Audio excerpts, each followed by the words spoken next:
Assalamualaikum dan salam sejahtera. Anda bersama saya Cempaka Numaira binti Rashidin, wartawan TV PSS SK Temyang. Saya melaporkan dari lokasi Sukantara SK Temyang 2026. Pada awal pagi, semua murid berkumpul di Dewan Sekolah bagi mendengar taklimat awal yang disampaikan oleh Ustazah Insyirah. Taklimat tersebut bertujuan memberikan penerangan mengenai perjalanan aktiviti Sukantara serta perkara-perkara yang perlu diberi perhatian oleh para peserta sepanjang program berlangsung. Di samping itu juga, beberapa murid membantu proses persiapan tempat. Selepas taklimat selesai, murid bergerak ke lokasi acara masing-masing.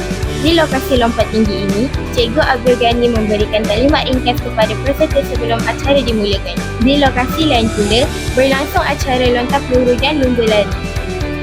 Manakala, di lokasi lompat jauh, sedikit penambahbaikan telah dilakukan pada kawasan acara sebelum pertandingan diteruskan mengikut jadual yang ditetapkan. Sekian sahaja laporan pada kali ini. Kita berjumpa lagi dalam sesi akan datang. Bye!